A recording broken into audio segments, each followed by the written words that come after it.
Welcome back to my channel, and today we're going to be analyzing the game that was played today in Singapore between Ding Liren and Gukesh Dommaraju. Ding Liren is white and Ding Liren is black and Gukesh is white. Now let's see how the game unfolded. So Gukesh opens up with pawn to e4, like Bobby Fischer said, best by test. Now let's see if Ding Liren is going to pass the test. Ding Liren goes with e6. Ooh. Now Ding Liren is a guy that normally plays like on pawn to e4. He goes like right here, like pawn here, not like pawn there. So this was a surprise, but not really a surprise because he played this in the match, I believe, against Nepal. Like towards the end of the match, he changed up his play a little bit. So let's see how the game unfolds. So he occupies the center with d4. You are told to occupy the center. Whoever occupies the center, like these central squares, normally has an advantage. And right now, Gukesh has 1, 2. And Ding only has like one, only one guy that's like doing too much. So normally if you have like a space advantage, that's when tactics are gonna go your way. And that is why we see Ding Liren playing right there, because you gotta contest the center. You can't just let your opponent take over the center, because if you do that, then you're most likely gonna end up losing the game. So he develops the knight, putting pressure in the center, and Ding Liren does the same. And Gukesh just advances. And in this type of structure, you always gonna try to undermine the center, the support of this. And white is gonna try to do something like that to reinforce it, because this guy is helping this guy. You want to maintain the integrity of the structure. So, but first you gotta move your knight. And Gukesh in the meantime takes more space. And you see, you always wanna chip away. You gotta attack the center. You cannot allow your opponent to take over the center. If you do that, it's not good. So he develops the knight and he reinforces this. He can even push and then push. And then, if this was connect 4, right now he'll be winning, 1, 2, 3, 4. The game will be over, but it's not connect 4. So they gotta play a little bit more. So Ding decides to play here. He decides to play there. And you are told to play in the direction of, for example, so you see these pawns are pointing this way. You see, you have like a lot of space here, you got a lot of space here. So white is gonna try to play around this side, and black, well, his guys are kind of pointing that way, like that way. So he's gonna try to play around that side. So I guess that's why Ding decided to take more space here, since that's where, that's one of the things that you're told. So, and I assume Gukesh is also gonna try to play on this side a little bit, since he has more space and his pieces are pointing that way, the bishop, the queen, etc. So he decides to develop the knight. You always want to develop your pieces so that you gotta help your pieces out so they can help you. I believe that's one of the sayings. So he just takes more space and the bishop goes there. And Ding Liren plays bishop to e7. Now it kind of looks like he's about to castle. The bishop was there and now it's right there, so maybe you can just go there and castle. But it does look a little bit dangerous, because white can start pushing those pawns right there. And that's exactly what Gukesh does. He's like, okay, you wanna castle? I dare you to castle your king. I dare you to castle. And that is why we see Ding Liren, instead of castling, he's doing other things, because he knows if he castles, he might get attacked. So he just takes more space.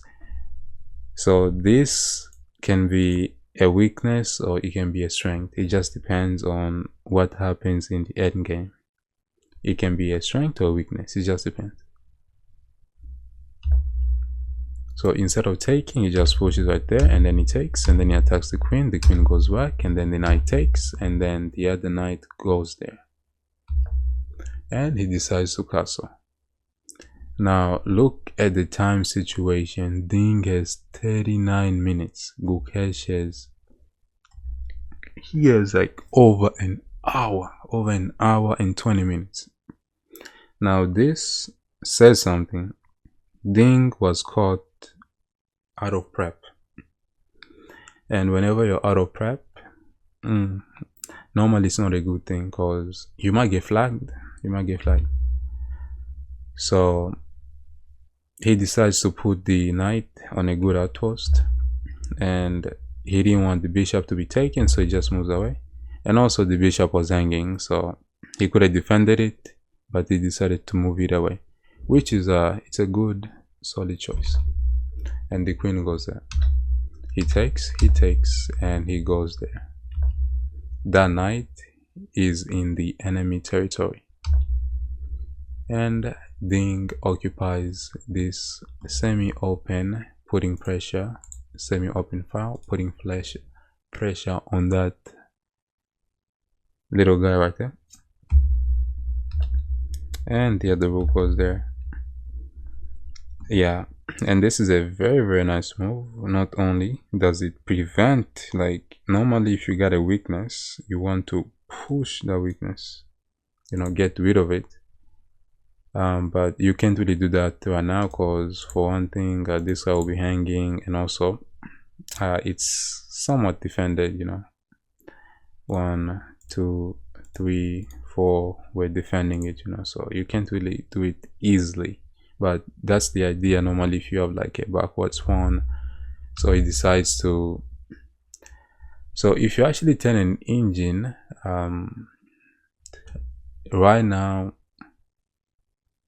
black has an advantage, and it's not easily perceivable, just because, you know, it looks like black is about to get attacked. But right now black has a little bit of an advantage, and it's because, I believe, just because of you kind of push those pawns, you know, like, and so whenever you push, you weaken stuff, you strengthen stuff, you also weaken stuff. And the queen was there, now the rook is there. So slowly and slowly it looks like black is taking up space on this side,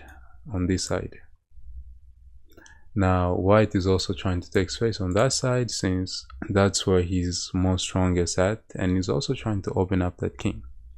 But is that gonna work? We'll see. The bishop goes there, he was being attacked, and the queen goes there.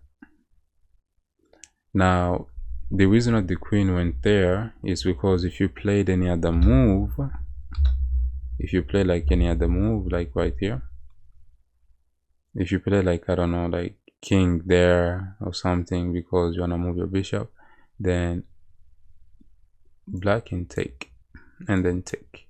So that was the reason why he moved right there, to protect that rook. So now the queen moved there, he was protecting that, so Ding decided to take that. He takes. I'm sorry. So let me try to get back over. Yeah, okay, so I believe we were right here. Okay, right here.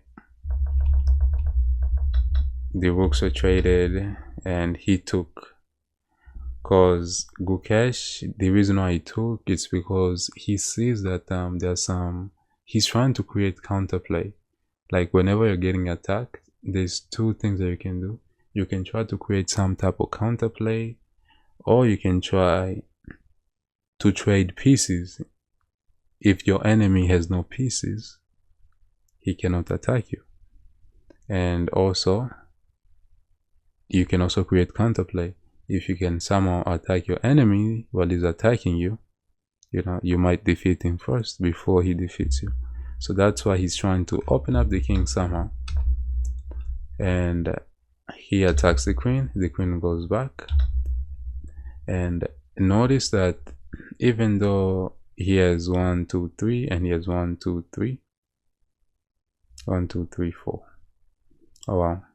Okay, he just took like that, so this guy is gonna get out. So it's gonna have like 1 2 3 1 2 3. So even though material is equal, look at so this king right now looks safe, but because of these two, he is not as safe as he can be. And also the time advantage, that Ding was down a lot of time, but it looks like now Gukesh is down a lot of time. So it looks like Gukesh is also out of prep, and this is one of those positions where things are gonna go crazy. So apparently in this position, instead of playing queen to c2, he had to go here first. That way Ding cannot play this move that Ding's about to play, which is a queen trade.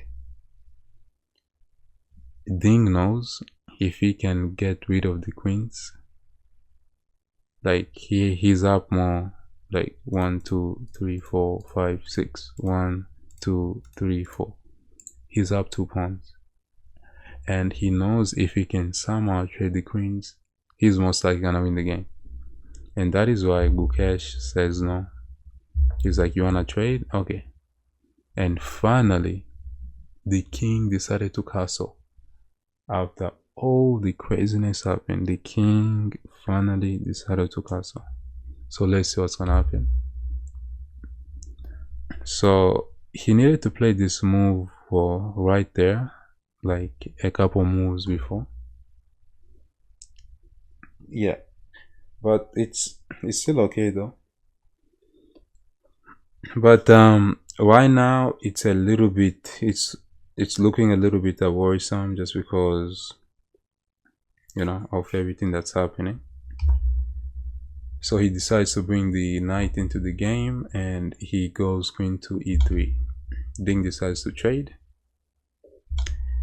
So right here, if let's say he played like a random move, I don't know, like maybe bishop here, there was actually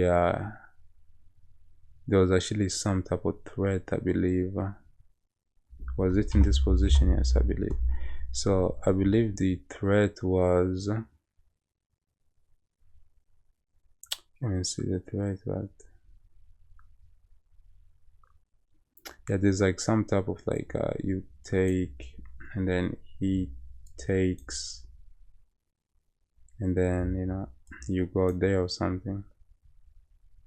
So there was like some type of tactic. So Ding, I believe he was trying to set that up. Well, Gukesh was trying to set that up, but then Ding kind of saw that, so he traded those rooks. And in this position, even though each side is like 2 mana pieces, right now white is feeling the pressure. So, and also look at the time, like Gukesh has 45 seconds, like he basically has like under a minute, and his king is also getting attacked. So yes, his king is getting attacked. He's also running out of time. Now here, this was the final, like Gukesh is like 4 seconds, and he played bishop there for his 48th move. He got more time, but the position is not that good. So Ding also reaches hand control, and he simply takes the pawn. And there was one more trick that Gukesh tried here. There's one more trick. So he gave a check. Now if you go here, you're gonna blunder that with a check. So that was one more trick. but Ding saw that, so he decided to just move the king there. And in this position, Gukesh decided to resign the game because his king is open. And I believe if you decide to like take the bishop or something like that, the queen can go like, I don't know, like right there or something, and you're like forced to go somewhere. And also I believe, let's see, there's a couple of ways to like win this. So let's say you like I don't know, you go like right there or something. Like I can even go like, believe right here is this. I can go right there. If you block, I got like right there. And if you try to run, well, there's a few things, but I believe the best is to just believe, let me see, there has to be some stuff like I can even try to win your queen, and you can try to protect your queen. And I believe I even got maybe this move.